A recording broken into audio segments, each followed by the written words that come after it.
Baik, Assalamualaikum warahmatullahi wabarakatuh.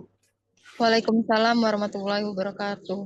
Baik, kami dari kelompok 3 izin mempresentasikan tentang praktikum anatomi fisiologi manusia tentang sistem rangka eh, dengan anggota eh,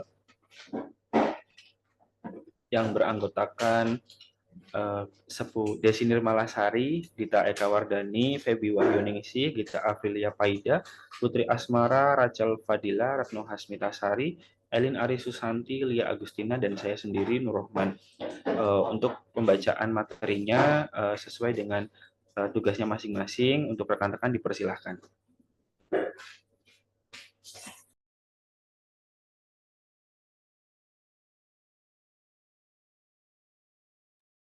Baik, untuk yang pertama yaitu tulang pembentuk bagian kepala. Yang pertama, tulang baji dengan karakteristik bentuknya kompleks, berbentuk menyerupai kupu-kupu dengan bagian tengah yang tebal, badan tulang baji dan sayap besar serta kecil yang melebar ke samping. Fungsinya adalah untuk mendukung struktur tengkorak, melindungi otak, tempat perlekatan otot, menampung kelenjar pituitari, dan menyediakan saluran untuk saraf. Lalu yang kedua, pada gambar yang kedua yaitu tulang tapis. Tulang tapis memiliki banyak lubang kecil seperti saringan yang disebut lamina scriptosa dengan tempat serabut saraf pensiuman yaitu nervus olfactorius yang berfungsi untuk membentuk struktur hidung, membentuk dinding rongga, melindungi otak, menampung selaput penghindu atau kafum nasale dan menghasilkan rongga hidung udara. Untuk yang ketiga yaitu tulang pelipis dengan karakteristiknya terletak di kedua sisi tengkorak, di tempat di atas telinga, dan terdiri dari 4 bagian utama, yaitu pars squamora, bagian pipih dan lebar yang berbentuk dinding lateral tengkorak, bagian dalam yang keras dan melindungi struktur telinga dalam, memiliki tonjolan sebagai tempat perlekatan otot leher dan membentuk bagian saluran pendengaran eksternal. Dengan fungsinya yaitu melindungi otak, tempat perlekatan otot, melindungi organ pendengaran, tempat berjalannya saraf pendengaran, dan menjaga keseimbangan dan posisi kepala. Untuk yang keempat, yaitu tulang dahi atau frontal dengan karakteristik tulang ini memiliki struktur pipi dengan permukaan yang halus dan sedikit melengkung untuk membentuk dahi dan bagian atas rongga mata. Yang fungsinya untuk melindungi otak, membentuk struktur wajah, membentuk dinding atap rongga mata, melindungi struktur sinus frontal, dan tempat melekatnya otot wajah. Lalu yang kelima yaitu tulang ubun-ubun dengan karakteristiknya memiliki struktur pipi dengan permukaan luar yang halus dan melengkung untuk membentuk atap tengkorak. Dengan fungsinya yaitu melindungi otak, membentuk struktur otak, tempat melekatnya otot kepala, melindungi pembuluh darah dan saraf penting, dan mendukung pertumbuhan tengkorak pada bayi. Lalu yang keenam, tulang kepala belakang atau occipital, yaitu dengan karakteristiknya memiliki struktur pipih dan melengkung yang membentuk bagian belakang dan dasar tengkorak. Yang fungsinya melindungi otot bagian belakang, menyokong tengkorak dan tulang belakang, tempat melekatnya otot leher, dan mendukung penglihatan serta membantu menjaga keseimbangan kepala. Terima kasih, saya kembalikan lagi kepada moderator.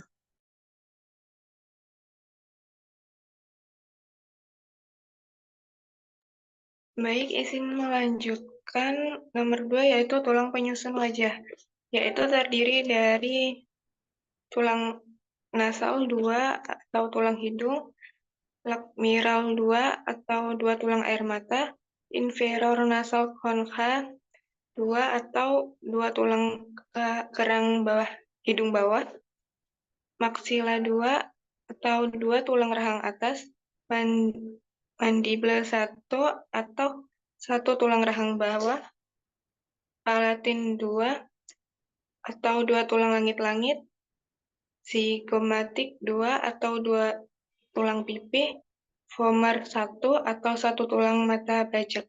Baik, saya kembalikan ke moderator.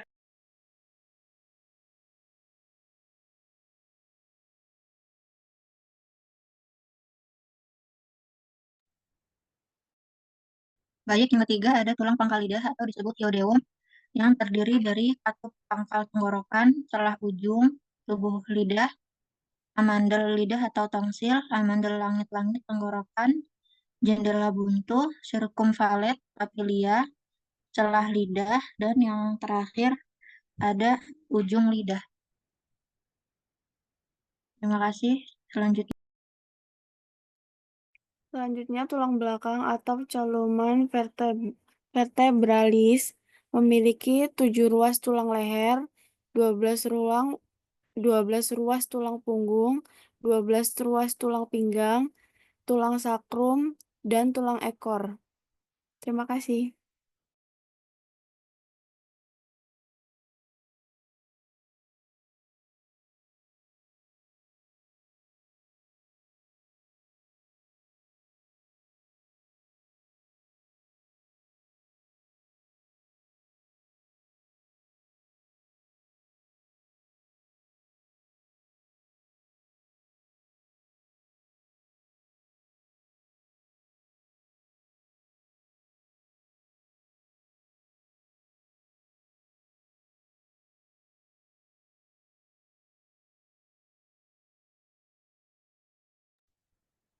Baik, yang kelima, tulang leher. Ada tulang atlas, tulang aksis, dan tulang vertebra prominens.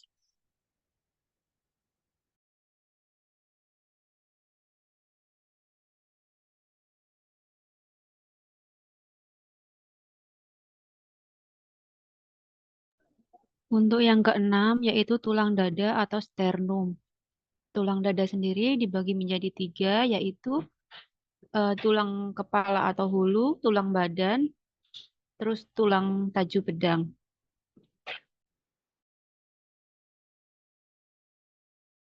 Yang ketujuh ada tulang rusuk, ada tulang rusuk sejati, terdapat 7 pasang, tulang rusuk palsu terdapat 3 pasang, dan tulang rusuk melayang terdapat 2 pasang.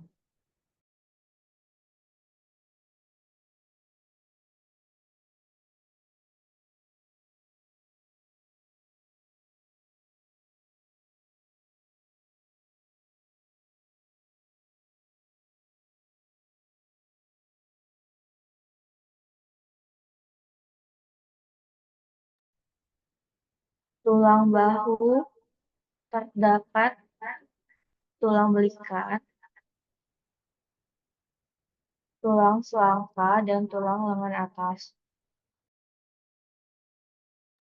Selanjutnya saya akan menjelaskan rangka apendikular pada bagian tulang panggul dan tulang anggota gerak atas. Pada tulang panggul itu terdapat ilium atau tulang usus, itu bagian terbesar dan paling atas tulang panggul, membentuk sayap lebar yang menopang otot tubuh. Selanjutnya ada ischium, itu adalah tulang duduk, bagian bawah dan belakang tulang panggul, tempat duduk bertumpu. Yang terakhir itu ada pubis atau tulang kemaluan, bagian depan tulang panggul berhubungan dengan sisi lainnya melalui simfisis pubis. Fungsinya itu untuk menopang tubuh bagian atas, melindungi organ internal, dan menjadi tempat perlekatan otot untuk pergerakan.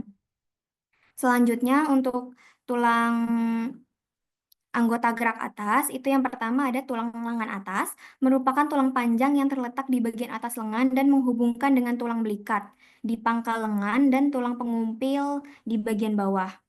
Yang di bawahnya itu ada tulang pengumpil, itu terletak di sisi medial, lengan bawah dan lebih panjang dibandingkan dengan tulang hasta. Yang di samping tulang pengumpil itu ada tulang hasta, terletak di sisi lateral, lengan bawah, radius memungkinkan perputaran lengan bawah ketika kita memutar tangan. Yang keempat itu ada tulang pergelangan tangan, terdiri dari 8 tulang kecil yang membentuk sendi pergelangan tangan. Selanjutnya itu ada tulang telapak tangan, ada 5 tulang metakarpal yang membentuk bagian tengah telapak tangan. Yang terakhir itu ada tulang jari tangan. Masing-masing jari tangan memiliki 3 ruas tulang, kecuali ibu jari yang hanya memiliki 2, yang memungkinkan fleksibilitas dan gerakan pada jari-jari. Terima kasih. Selanjutnya ada tulang anggota gerak bawah atau ekstremitas inferior. tulang anggota gerak bawah berfungsi untuk menopang berat tubuh dan mengatur gerak tubuh pada saat berjalan. Tulang anggota gerak bawah terdiri dari yang pertama ada tulang betis, tulang paha atau femur. Yang kedua ada tulang tempurung lutut atau patella. Yang ketiga ada tulang betis. Yang keempat ada tulang kering atau tibia. Yang kelima ada pergelangan kaki atau tarsal. Yang keenam ada tulang telapak kaki atau mata tarsal. Yang ketujuh ada tulang jari kaki, phalangus. Terima kasih.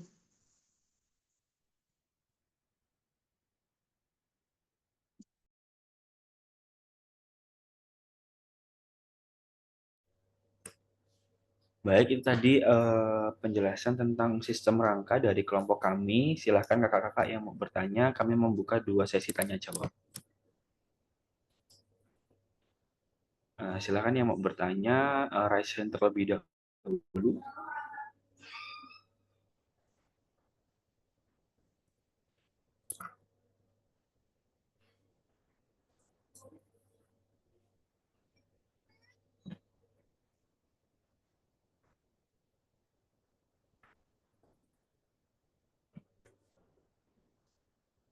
Ya, kakak-kakak yang mendengarkan dari kelompok 1 sampai 6, boleh kalau mau bertanya.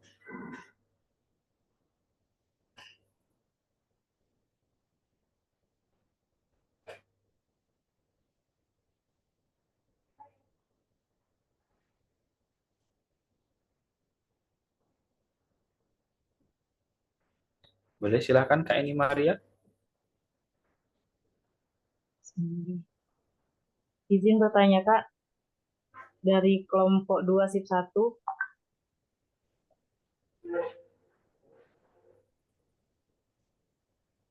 Ya, silahkan pertanyaannya. bagaimana hubungan antara tulang tengkorak dengan sistem saraf pusat kita? Hubungan tulang tengkorak dengan sistem saraf pusat ya, Kak ya? Iya, Kak. Baik, kami catat dulu pertanyaannya, nanti kami persiapkan dulu penjawabannya ya, Kak ya. Silahkan kakak-kakak yang lain.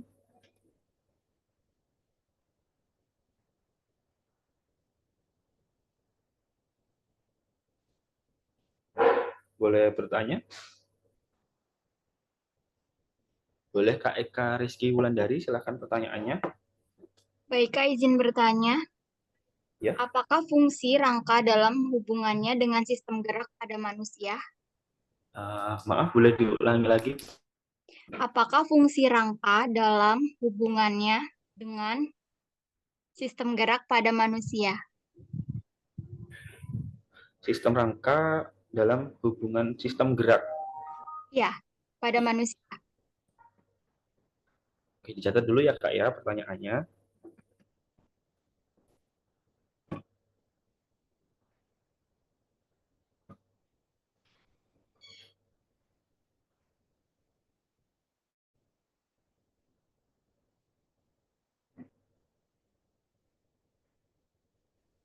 Kak, izin menjawab dari pertanyaannya Kak Eni Maria.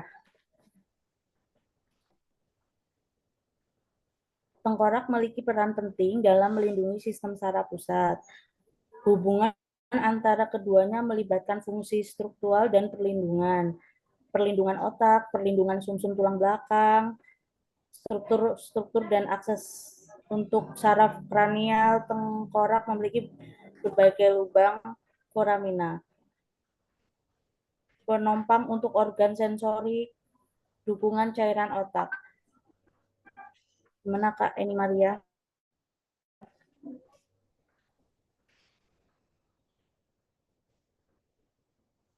Baik Kak, terima kasih. Oke, baik. Di sini izinnya saya mau menjawab pertanyaan dari Kak Eka Wulandari ya. Jawabannya adalah rangka dalam sistem aksial berfungsi untuk mendukung tubuh, melindungi organ vital seperti otak dan sumsum tulang belakang, serta sebagai tempat pelekatan otot yang memungkinkan gerakan. Tulang belakang, tulang rusuk, dan tulang tengkorak memberikan stabilitas. Sementara otot-otot bekerja dengan tulang melalui sendi untuk menghasilkan gerakan tubuh. Jadi, rangka dalam sangat penting dalam memastikan tubuh bisa bergerak stabil dan terlindungi dengan baik. Itu tadi jawabannya, Kak Eka Rizky Wulandari. Apakah jelas? Sudah cukup jelas, Kak. Terima kasih. Terima kasih, Kak. Itu tadi presentasi tentang sistem rangka dari kelompok kami. Selanjutnya, kami akan melanjutkan dengan presentasi sistem integumen yang akan dibacakan oleh rekan-rekan kelompok 3. Kepada yang bertugas, dipersilahkan.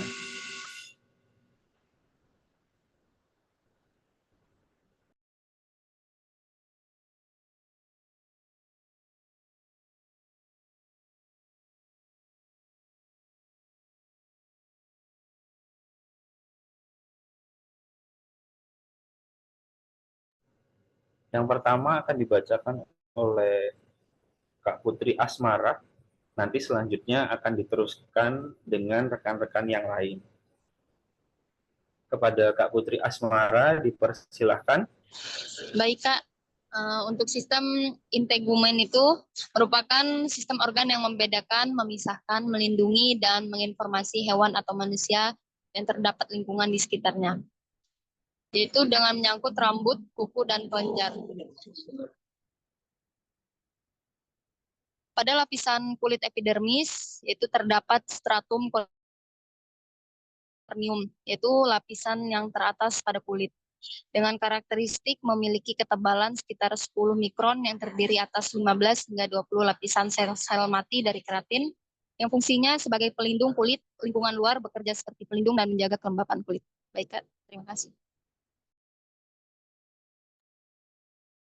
Baik, lapisan kulit epidermis yang kedua yaitu ada lapisan kulit stratum lucidum yang memiliki karakteristik terdapat pada bagian kulit yang mempunyai epidermis tebal seperti pada telapak tangan serta telapak kaki. Fungsi dari lapisan kulit stratum lucidum yaitu untuk meredam gesekan antar lapisan epidermis, melindungi kulit dari tekanan dan gesekan berlebihan, juga membantu menjaga kulit tetap kering dan bebas dari infeksi.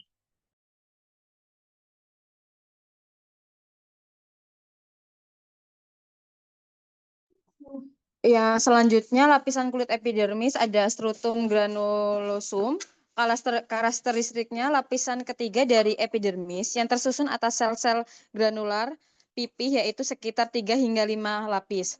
Fungsinya struktur protein yang memiliki peran penting untuk proses pembentukan keratin pada lapisan atas, sedangkan pada butiran lamelar mengandung glikolipid yang berperan sebagai penyekat air.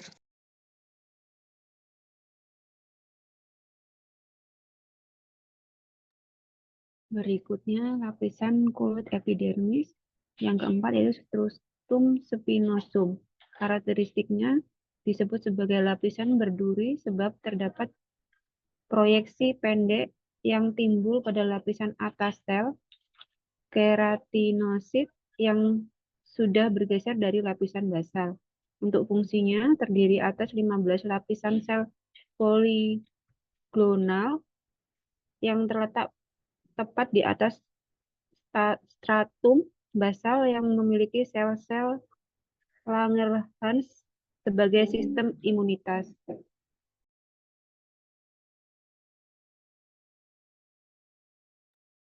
Baik, yang kelima adalah stratum basalis. Karakteristiknya yaitu lapisan kulit yang selalu tumbuh membentuk sel-sel baru, disebut juga dengan nama stratum germinativum yang terletak di atas lapisan dermis kulit. Fungsinya, produksi sel-sel baru menggantikan bagian sel-sel yang mengeras ataupun mati.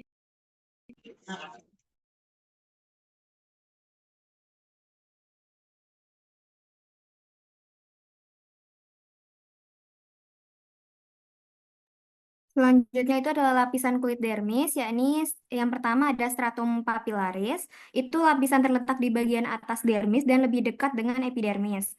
Karakteristiknya tersusun longgar yang ditandai dengan banyak papila dermis, terdapat pada area yang sering menerima tekanan dan terdapat pembuluh darah kapiler, fibrolos, sel mast, makrofag, leukosit, dan korpus. Meissner reseptor raba. Fungsinya bertanggung jawab untuk peremajaan dan pengadaan unsur-unsur kulit.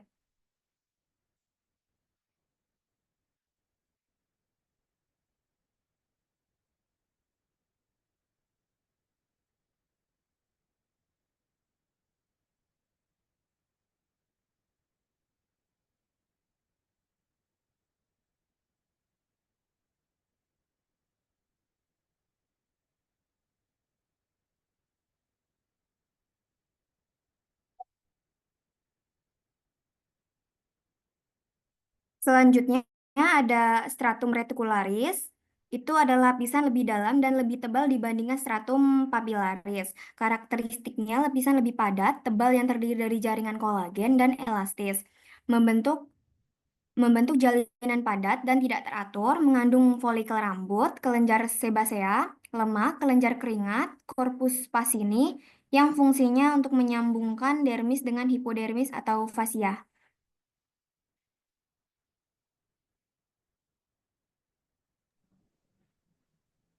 Selanjutnya, kelenjar minyak.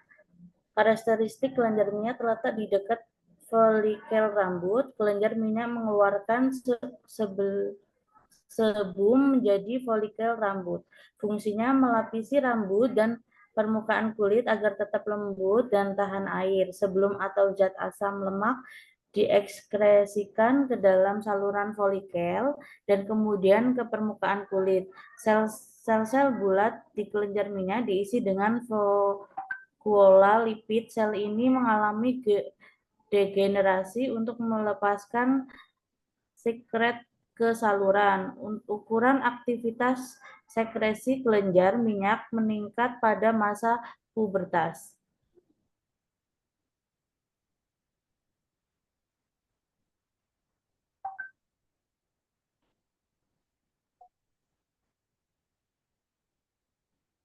Selanjutnya, kelenjar keringat. Karakteristik terbagi menjadi kelenjar ekrin dan kelenjar apokrin. Kelenjar ekrin memiliki struktur tubular melingkar 0,05 dan 0,1 mm. Memiliki persyarafan kolinergik, memungkinkan berfungsi dalam termoregulasi. Fungsinya melepaskan keringat untuk mempertahankan suhu tubuh yang konstan. Lapisan kulit hipodermis paniculus adiposus. Karakteristiknya terletak di bawah dermis, terdiri dari jaringan ikat longgar dan lemak. Mengandung pembuluh darah, pembuluh limfa, dan saraf. Menempelkan kulit ke otot dan tulang di bawahnya. Di lokasi tertentu, lemaknya tersimpan dalam kompartemen yang membentuk bantalan lemak superficial. Fungsinya sebagai tempat penyimpanan lemak dan isolasi mengatur suhu tubuh. Terima kasih.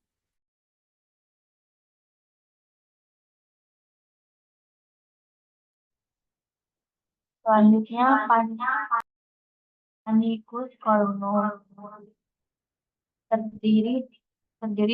Karakteristiknya adalah selubung otot dermal, terdiri dari lapisan tipis otot lurik yang melekat erat pada kulit pansia. Fungsinya dalam aktivitas biasanya seperti menggerakkan kulit, membantu penyembuhan luka, dan membantu termoregulasi.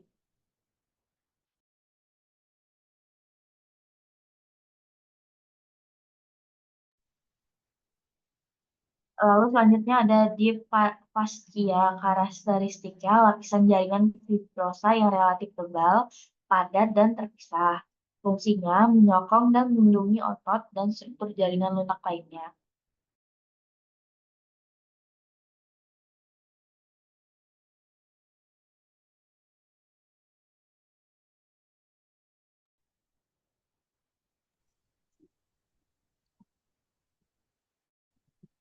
Selanjutnya, sel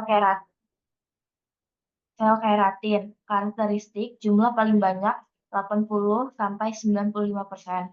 Sel epitel yang mengalami keratinisasi. Fungsinya menghasilkan lapisan yang kedap air sebagai pelindung tubuh.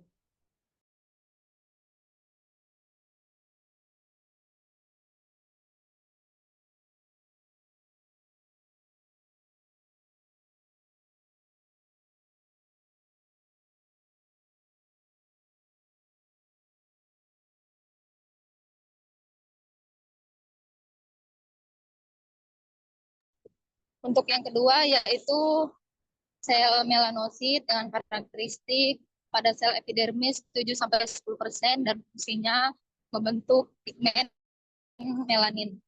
Dan yang ketiga yaitu sel Langerhans dengan karakteristik sel dendrik berbentuk irregular dan fungsinya membentuk imunitas merangsang pembentukan limfosit T. Lanjut yang ketiga yaitu sel Langerhans dengan karakteristik sel dendrik berbentuk irregular dengan fungsi membentuk imunitas merangsang pembentukan limfosit T. Dan yang keempat yaitu sel Merkel dengan karakteristik jumlah sel yang paling sedikit terdapat dalam stratum basal pada ujung jari, folikel rambut, dan mukosa mulut.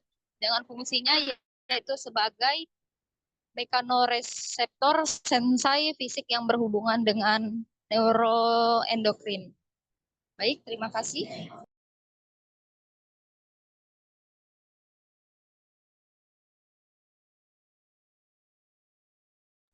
Baik, itu tadi presentasi tentang sel integumen. Bagi teman-teman yang ingin bertanya, silahkan raise hand terlebih dahulu. Di sini yang sudah raise hand, Kak Bilkis Saharani ya. Boleh silahkan Kak Bilkis pertanyaannya. Izin bertanya, Kak. Apa jika tangan kita berkeriput saat terus-menerus terendam air? Apakah akan ada bagian-bagian yang rusak atau bagaimana, Kak? Terima kasih. Maaf Kak, boleh diulangi?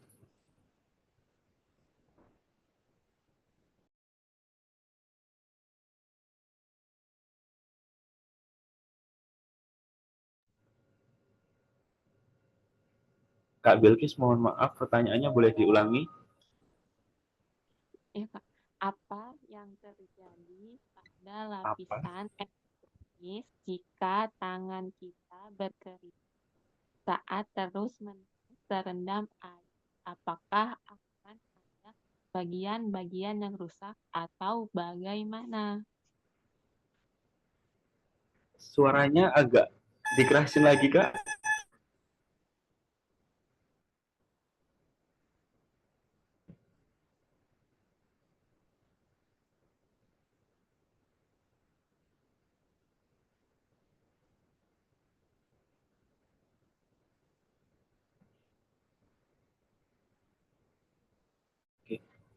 Oke.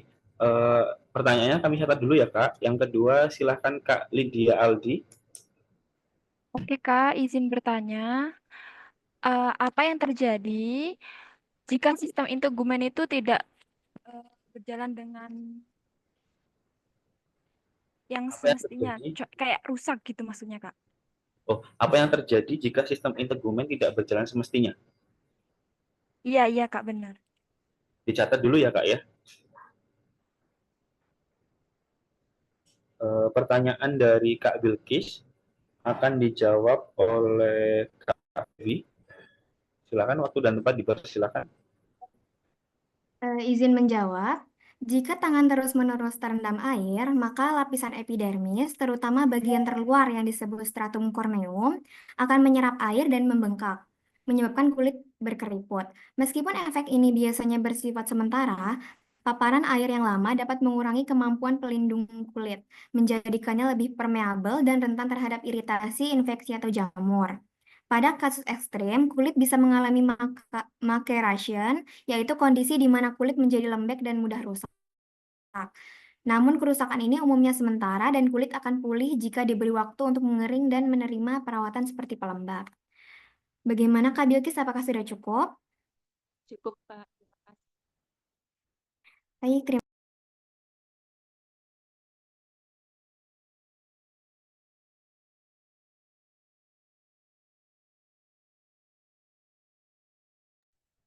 Baik, izin menjawab dari pertanyaan Kak Lydia. Apa yang terjadi jika sistem integumen rusak? Sistem integumen rentan terhadap berbagai penyakit, gangguan, dan cedera. Penyakit ini berkisar dari infeksi bakteri atau jamur yang mengganggu tetapi relatif jinak yang dikategorikan sebagai gangguan, hingga kanker kulit dan luka bakar parah yang dapat berakibat fatal. Cukup, terima kasih jawaban dari saya. Ya, terima kasih, Kak. Baik, sudah terjawab ya kakak-kakak pertanyaan yang pertama dan yang kedua. Selanjutnya melanjutkan ke presentasi yang ketiga.